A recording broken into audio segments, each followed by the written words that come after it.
Subscribe Commerce with MJ YouTube channel and press the bell icon to get instant notification whenever I post a new video. Hello students, कैसे हैं आप सब। उम्मीद करते हैं आप सब लोग ठीक होंगे। स्टूडेंट्स, आज की वीडियो में हम part B of business studies को शुरू करने जा रहे हैं। पार्ट ए की वीडियोस को हमने पहले से कवर कर लिया है, आप देख सकते हैं पार्ट ए की वीडियोस जाके। ओके, उसमें सारे टॉपिक्स हमने अच्छे से डिस्कस कर रखे हैं। आज पार्ट बी का पहला चैप्टर जिसको हम कवर करेंगे उसका नाम है फाइनेंशियल मैनेजमेंट। चलिए शुरू करते हैं। देखिए स्टूडेंट्स, फाइनेंशियल मैनेजमेंट दरअसल दो वर्ड से मिलकर बना है, फाइनेंस एंड मैनेजमेंट। मैनेजमेंट के बारे में तो हमने डिस्कस कर ही लिया है पार्ट ए में क्या होता है। अब आज हम करेंगे फाइनेंशियल मैनेजमेंट। मतलब फाइनेंशियल का मतलब क्या है? मनी। देखिए मनी क्या होता है? मनी एक वो चीज है जिसकी मदद से सारी चीजें होती हैं। ओके, अगर आपको अपना बिजनेस चलाना है तो उसके लिए मनी की रिक्वायरमेंट तो होगी, क्योंकि बिना मनी के तो बिजनेस चलेगा ही नहीं। तो चाहे बिजनेस को एस्टेब्लिश करना हो, चाहे बिजनेस को रन करना हो, चाहे बिजनेस को मॉडर्न करना हो, एक्सपेंड करना हो, डाइवर्सिफाई करना हो, चाहे बिजनेस के एसेट बाय करने हो, ओके, या फिर डे टू डे ऑपरेशन के लिए आपको कोई खर्चा करना हो, तो सबके लिए आपको किसकी रिक्वायरमेंट पड़ती है? मनी की रिक्वायरमेंट पड़ती है। ओके, तो यहाँ पर हम मनी का ही एक तरीके से क्या करते हैं? मैनेजमेंट करते हैं। तो जो भी बड़ी ऑर्गेनाइजेशन होती है, कंपनी होती है, तो उन्हें मनी की जरूरत होती है। इसलिए मनी की रिक्वायरमेंट को पूरा करने के लिए उन्हें क्या करना पड़ता है? फाइनेंशियल मैनेजमेंट करना पड़ता है। आइए डिस्कस करते हैं फाइनेंशियल मैनेजमेंट की डेफिनेशन क्या कहती है। तो फाइनेंशियल मैनेजमेंट की डेफिनेशन कहती है, it refers to efficient acquisition of finance. Efficient acquisition का मतलब है, एक्विजिशन का मतलब होता है एक्वायर करना, सही तरीके से पैसे को लेना। एफिशिएंट यूटिलाइजेशन ऑफ फाइनेंस, जो आपने पैसा लिया उसका सही तरीके से यूटिलाइज करना। And efficient distribution and disposal of surplus for smooth working of the company. और जो आपने पैसा कमाया उसका सही तरीके से डिस्ट्रीब्यूशन करना, डिस्पोजल करना, ताकि आपकी वर्किंग जो हो कंपनी की वो स्मूथ तरीके से हो। यही क्या होता है? फाइनेंशियल मैनेजमेंट होता है। आई होप स्टूडेंट्स आपको अच्छे से क्लियर हो गया होगा फाइनेंशियल मैनेजमेंट की डेफिनेशन क्या होती है। आइए अब सीखते हैं दूसरा टॉपिक जिसका नाम है ऑब्जेक्टिव ऑफ फाइनेंशियल मैनेजमेंट।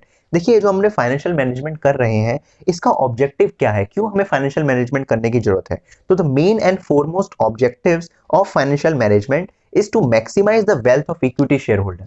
देखिए हम अपने इक्विटी शेयर होल्डर की वेल्थ को मैक्सिमाइज करना चाहते हैं, इसीलिए हम फाइनेंशियल मैनेजमेंट करते हैं। अब इक्विटी शेयर होल्डर की वेल्थ कैसे मैक्सिमाइज होती है, आइए उसको एक एग्जांपल से सीखते हैं। सपोज एक कंपनी है एबीसी लिमिटेड। एबीसी लिमिटेड ने क्या करा, जब इन्होंने शेयर इशू करा जो कि 10 रुपए का एक शेयर था। तो एक बंदा था मिस्टर ए, इन्होंने क्या किया, इस कंपनी के 10,000 शेयर्स को परचेज कर लिया। तो 10,000 को इन्होंने 10 रुपीज में परचेज किया होगा, तो कितने रुपए गए होंगे ए के? तो इन्होंने 1 लाख रुपीज में ये 10,000 शेयर परचेज करे होंगे। अब क्या हुआ फ्यूचर में ये जो इनकी वैल्यू है शेयर की वो 10 से बढ़ के 13 हो गई। अब ए के पास कितने शेयर थे? ए के पास तो 10,000 शेयर थे। तो अब उसकी वेल्थ कितनी हो गई होगी? अब उसकी वेल्थ 1 लाख से बढ़ के 1,30,000 की हो गई होगी। मतलब 30,000 का क्या हुआ, उसे प्रॉफिट हुआ। तो इसी को बोलते हैं वेल्थ मैक्सिमाइजेशन करना। ओके, तो फाइनेंशियल मैनेजमेंट के कारण हम क्या करते हैं, अपने जो इक्विटी शेयर्स होते हैं, तो ए क्या था, इस कंपनी का एक इक्विटी शेयर होल्डर था। ठीक है, उन्होंने क्या किया, इस ए की इक्विटी शेयर होल्डर की वेल्थ को क्या कर दिया, मैक्सिमाइज कर दिया। जिससे क्या होगा, जितने भी इक्विटी शेयर होल्डर होंगे वो खुश होंगे कंपनी से। ठीक है, क्योंकि उसे यहाँ पर प्रॉफिट देखने को मिल रहा है। तो अच्छी फाइनेंशियल मैनेजमेंट करके हम अब क्या करते हैं, अपने इक्विटी शेयर होल्डर की वेल्थ को मैक्सिमाइज करते हैं।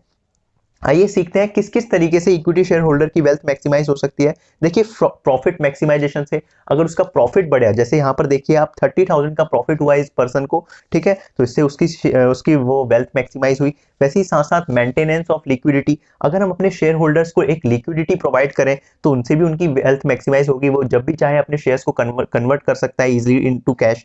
ठीक है, वैसे ही उसके बाद है प्रॉपर यूटिलाइजेशन ऑफ फंड। जो भी हमने फंड रेज किया है उसका जब हम सही से यूटिलाइज करेंगे तो इससे भी क्या होता है, इक्विटी शेयर होल्डर्स की वेल्थ मैक्सिमाइज होगी। और लास्ट है meeting of financial commitments with creditors. देखिए जहां जहां से हमने उधार लिया है तो उधार को भी हम सही तरीके से चुका पा रहे हैं, तो इससे भी क्या होगी, इक्विटी शेयर होल्डर की वेल्थ मैक्सिमाइज होगी। देखिए इक्विटी शेयर होल्डर को पैसा तब मिलता है जब हम अपने क्रेडिटर्स की रीपेमेंट कर देते हैं। तो अगर हमने पहले अपने क्रेडिटर्स की रीपेमेंट कर दी तो तभी तो हम उनको पैसा दे पा रहे होंगे अपने इक्विटी शेयर होल्डर को।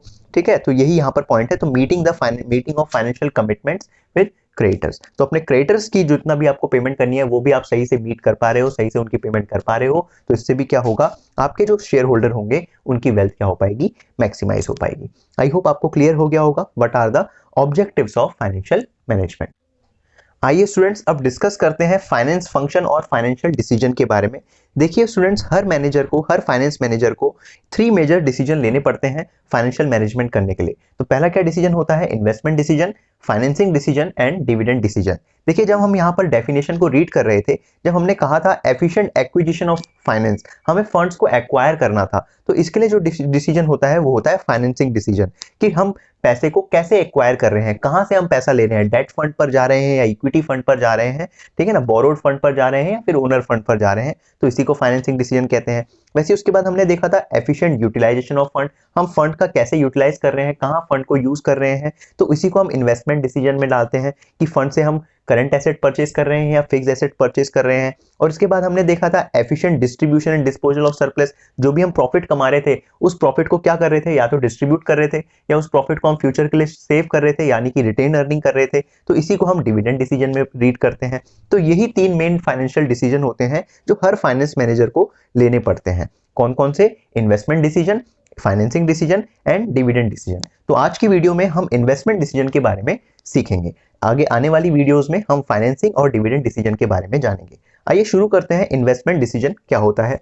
देखिए स्टूडेंट्स, इन्वेस्टमेंट डिसीजन में यहाँ पर ऑर्गेनाइजेशन को सिलेक्शन करना पड़ता है एसेट्स का, कि किस एसेट्स में जो फर्म है वो अपने पैसे को इन्वेस्ट करे। ओके, तो फर्म यहाँ पर क्या करेगा? सिलेक्शन ऑफ एसेट करेगा कि कहां पर फर्म अपने फंड को क्या करेगी? इन्वेस्टमेंट करेगी। तो every firms wants to invest the most appropriate option which brings the maximum return। तो हर फर्म चाहती है कि वो अपने फंड को ऐसी ऐसी जगह में इन्वेस्ट करे जहां से उसे क्या मिले? मैक्सिमम रिटर्न मिले। इसके बाद firm invest its fund in acquiring fixed assets as well as current asset. तो फर्म क्या करती है? यहाँ पर अपने फंड को इन्वेस्ट करती है किस किस के लिए? फिक्स्ड एसेट्स को एक्वायर करने के लिए और साथ साथ करंट एसेट्स को भी एक्वायर करने के लिए। तो ये होता है हमारा इन्वेस्टमेंट डिसीजन। आइए स्टूडेंट्स अब डिस्कस करते हैं what are the factors affecting the investment decision. देखिए क्या क्या फैक्टर्स हैं जिस पर हमारा इन्वेस्टमेंट डिसीजन जो है वो डिपेंड करता है। और हाँ स्टूडेंट्स, मैं आपको एक और चीज बता देता हूँ, इन्वेस्टमेंट डिसीजन का दूसरा नाम कैपिटल बजटिंग डिसीजन भी होता है। कैपिटल का मतलब होता है पैसा, पैसे का हम कैसे यूज कर रहे हैं, कहां पर लगा रहे हैं, इसलिए इसका दूसरा नाम क्या है? Capital budgeting decision. तो देखते हैं स्टूडेंट्स क्या क्या फैक्टर्स हैं जो इन्वेस्टमेंट डिसीजन को इफेक्ट कर रहे हैं। फर्स्ट फैक्टर है वो है cash flow of the project. Cash flow of the project का मतलब क्या है? देखिए जब भी कंपनी ह्यूज फंड इन्वेस्ट करती है किसी भी प्रपोजल में, किसी भी प्रोजेक्ट में, तो कंपनी को यह भी देखना पड़ता है कि वहां पर पैसा इन्वेस्ट करके कितना कैश रिटर्न वापस वहां से आ रहा है, क्योंकि कंपनी को अपने रेगुलर एक्सपेंस करने के लिए पैसे की जरूरत होती है। तो अगर हम कहीं पैसा लगा रहे हैं तो वहां से पैसा भी तो आना चाहिए। तो अगर वहां से किसी प्रोजेक्ट से पैसा ज्यादा आ रहा है तो उसी प्रोजेक्ट में हम ज्यादा क्या लगाएंगे? पैसा लगाएंगे। अगर किसी प्रोजेक्ट से पैसा कम आ रहा है तो वहां पर हम पैसा क्या करेंगे? कम करेंगे। तो ये पहला फैक्टर है जो इफेक्ट करता है इन्वेस्टमेंट डिसीजन को। तो क्या है इसका नाम? Cash flow of the project. Second जो फैक्टर है वो होता है रिटर्न ऑन इन्वेस्टमेंट। यहां पर हमें देखना पड़ता है कि जहां पर भी जिस भी प्रोजेक्ट में हम पैसा लगा रहे हैं वहां से हमें कितना रिटर्न देखने को मिल रहा है।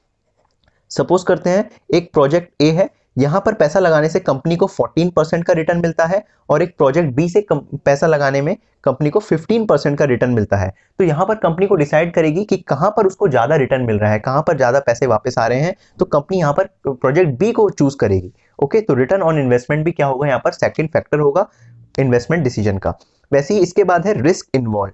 देखिए यहाँ पर इन्वेस्टमेंट करते समय कंपनी को रिस्क को भी देखना पड़ता है, कितना डिग्री ऑफ रिस्क किसी भी प्रोजेक्ट में है। तो यहाँ पर रिस्क जो होते हैं वो 3 तरीके के हो सकते हैं, एक हाई रिस्क, एक होता है मॉडरेट रिस्क और एक होता है लो रिस्क। तो कंपनी किसको चूज करे? हाई रिस्क वाले प्रोजेक्ट को चूज करे या फिर मॉडरेट रिस्क वाले प्रोजेक्ट को चूज करे या फिर लो रिस्क वाले प्रोजेक्ट को चूज करे? तो जो कंपनी होती है जब भी इन्वेस्टमेंट प्रपोजल करती है तो हमेशा वो मॉडरेट रिस्क वाले प्रोजेक्ट को चूज करती है, हाई और लो रिस्क में वो नहीं जाती है। ओके, तो यहाँ पर रिस्क इन्वॉल्व में क्या देखना है हमें कि कितना डिग्री ऑफ रिस्क है किसी भी प्रोजेक्ट में और किसको चूज करेगी ऑर्गेनाइजेशन या फिर कंपनी? मॉडरेट रिस्क वाले प्रोजेक्ट को वो ज्यादा चूज करेगी। ऐसा क्यों? क्योंकि इन्वेस्टमेंट डिसीजन में हमारा बहुत सारा पैसा इन्वॉल्व होता है। यहाँ पर हम फिक्स एसेट परचेज करते हैं, करंट एसेट्स में हमारा खर्चा जाता है, तो इतना ज्यादा हम रिस्क नहीं उठा पाते और कम रिस्क भी हमें नहीं लेना है। अगर कम रिस्क होगा तो प्रॉफिट भी कम होगा, इसलिए हम मॉडरेट रिस्क ही यहाँ पर बियर करते हैं। लास्ट जो फैक्टर आता है जो इफेक्ट करता है इन्वेस्टमेंट डिसीजन को, वो होता है इन्वेस्टमेंट क्राइटेरिया। देखिए हमने तीनों फैक्टर देख लिए कि कैश फ्लो कितना हो रहा है, रिटर्न कितना आ रहा है, रिस्क कितना है। इसके बाद हमें यह भी देखना होता है कि जो हम पैसा लगा रहे हैं उसको पैसे को लगाने के बाद क्या हमारे पास लेबर की अवेलेबिलिटी होगी, टेक्नोलॉजी हमारे पास अवेलेबल होगा, इनपुट अवेलेबल होगा, मशीनरी अवेलेबल होगी कि नहीं होगी, कि वो मतलब जो पैसा हमने लगाया उसका सही तरीके से फिर बाद में उसको चलाने वाला कोई होगा या नहीं होगा। तो इसी को हम बोलते हैं इन्वेस्टमेंट क्राइटेरिया। मतलब हम यहाँ पर इन्वेस्टमेंट प्रपोजल सिलेक्ट करते हैं, देखते हैं अवेलेबिलिटी लेबर की, टेक्नोलॉजी की, इनपुट की, मशीनरी की, एक्सेट्रा एक्सेट्रा, बहुत सारे फैक्टर्स हैं, उनको हम क्या बोलते हैं, इन्वेस्टमेंट क्राइटेरिया कहते हैं। आई होप आपको क्लियर हो गया होगा कि क्या होता है इन्वेस्टमेंट डिसीजन। तो आज की वीडियो में हम इतना ही कवर करेंगे। आज हमने क्या क्या सीखा, हमने फाइनेंशियल मैनेजमेंट के बारे में सीखा, ऑब्जेक्टिव्स सीखे, फाइनेंशियल डिसीजंस के फैक्टर्स सीखे, क्या क्या डिसीजन हमें लेने पड़ते हैं, और उसमें से पहला डिसीजन को हमने समझा जिसका नाम है इन्वेस्टमेंट डिसीजन। नेक्स्ट वीडियो में हम financing decision and dividend decision के बारे में कवर करेंगे। ओके, अगर वीडियो आपको पसंद आई है तो लाइक करिए, चैनल को सब्सक्राइब करिए, शेयर करिए अपने फ्रेंड्स के साथ ताकि उनके भी डाउट्स क्लियर हो। ओके, और उनको भी बिजनेस स्टडीज अच्छे से समझ आ जाएगी। ओके, तो मिलते हैं अपनी नेक्स्ट वीडियो में, तब तक के लिए गुड बाय, टेक केयर।